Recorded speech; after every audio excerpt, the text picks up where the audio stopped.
Hello. So this is a follow-up to the video that I uploaded on the 28th of April that sort of detailed my journey with diverticulitis and diverticular disease to that extent. Excuse my eyes keep drifting off every now and then. It's going to happen. I've got the football on. Germany are playing Italy. Telly's just over there, and occasionally I get distracted. Right. So what's a précis of this? Right. Okay. So September 2014, I was diagnosed with diverticulitis, which perforated, caused severe poisoning, etc. 10 days in hospital, aggressive antibiotics treatment.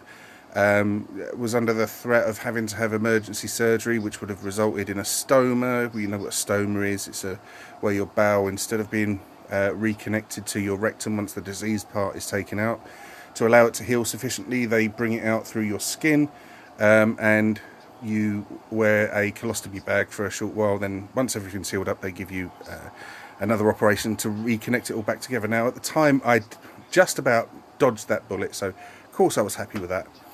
But in the intervening months, like I said in the previous video, or in the following months, nothing really sort of I kept on having flare-ups, 3 in total between from when I was released from hospital up until December last year. The 3 further diverticulitis flare-ups, which they sort of wipe you out, as you're aware if you've had these flare-ups before. So I thought, you know, time's come, I've got to do something about it. So I went and saw my GP, who referred me to a colorectal surgeon, and I went and saw that bod in about March, and he recommended, based on all the symptoms I've described, alongside all the previous history that I had, that the symptoms were commonly attributable to diverticular disease, and that he believed a resection of my colon was now a good idea, because there was an area of persistent thickening in my sigmoid colon, which is the little bendy S-shaped bit at the bottom left-hand corner of your colon.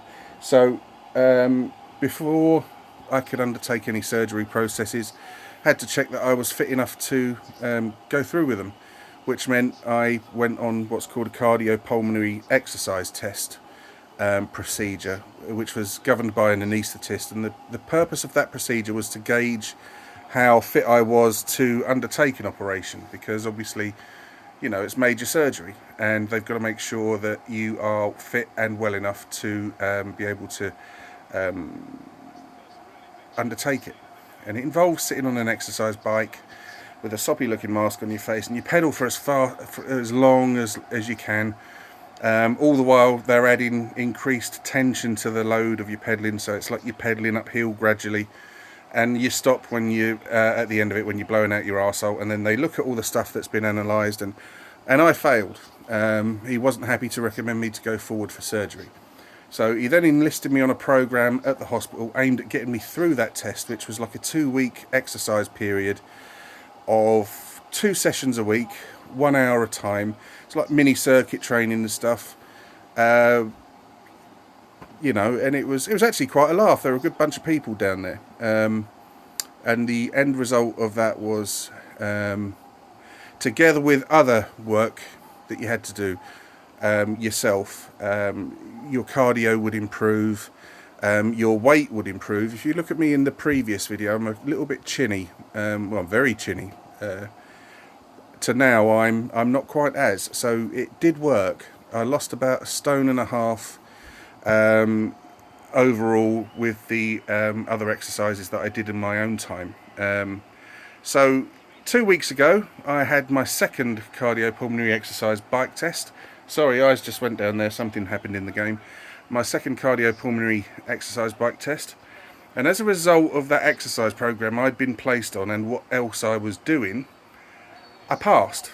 And they were like, great, you've shown a massive improvement, we can move you forward now and consider setting a date for surgery. So I was like, right, it's all suddenly becoming real. So I went last week to have a meeting with the surgeon, well, in particular a member of the surgeon's team, didn't see him himself, and she advised me that yep, It was all guns ready to go. August time, and the procedure I'm going to undergo is a laparoscopic sigmoid colectomy. Yeah, you try saying that. It's a good Scrabble score, I suppose. Laparoscopic means they're going to try and do it keyhole. I was encouraged to ask as many questions as possible, so I did.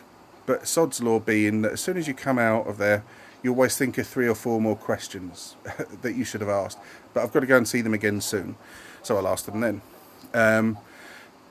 So they're fairly confident they want to achieve it laparoscopically, keyhole surgery, etc., which apparently means that healing times are significantly improved. There is a risk, of course, that they may not be able to undertake that procedure that way, and they might have to switch to open surgery, which, you know, if they've got to do it, they've got to do it. Okay, I'm going to have to live with it. I'm not going to be in a position at the time to say, no, don't do that, am I? And also, they're fairly confident I'm not going to need a stoma. But again, that could change. They don't know. It's only a small risk, but they've still got to let you know. You know, they've been upfront with me about everything. Now, is it scary? Worrying, yeah. Scary, no. You get given a good amount of literature, etc., that tells you what the pros and cons of the surgery are, what could possibly go wrong, even though there's slight possibilities. They've still got to tell you all this stuff. And also you get, you know, you got to realise that this is going to be short-term pain for a long-term gain. There is going to be a degree of discomfort. I'm well aware of that. I've never had an operation before. I don't know how I'm going to react to it. I've never had anaesthetic before. I've never had any problem with anaesthetic, apart from when I try and spell it. But, you know, so it's a bit of an unknown to me. But I don't want to be riddled with diverticulitis or diverticular disease anymore. So I'm willing to take those things on the chin in order to be free of it. Okay. Now, I'm going to do another video once I'm sort of like right near to launch day, if you know what I mean, to sort of fill in any particular gaps that I may have missed. If you've got any questions, please drop them in the comments below, and I'll answer them as best I can. If you've been recently diagnosed with diverticulitis or diverticular disease, don't be disheartened, okay? You can get on with your life, you can get through everything, and there are there are ways to sort of rule it rather than let it rule you, okay? So whatever you do, you know, I've been there before myself. Don't be depressed, don't be downhearted, don't feel downtrodden all the time. Reach out, you know, there are people out there that can help. Facebook groups, YouTubers such as myself who suffer with it. I'm happy to answer any questions that you might have in any way, shape or form, because I know what it's like. Okay, now an important thing I found in dealing with diverticular disease and diverticulitis is keeping your humour and your spirits up. If you're having a flare, go on YouTube, go and look up some of the funniest videos that you've ever seen, and just watch them. Take your mind off it. Okay, trust me on that one. I know that because it's what I've done before in the past. Right, the little thing up in the corner there is telling me I've rabbited on for 8 minutes and 45 seconds, so I think that's enough in this video. The light's starting to fade as well, so yeah, it's not been a great summer here in the UK, but it's a sunny evening tonight. But there's clouds rolling in again as I'm looking out the window. Alright, okay. Take care of yourselves. There will be another video in this diverticulitis and diverticular disease series. Just keep an eye out for it again. Any questions, just let me know. Bye-bye. Take care of yourselves.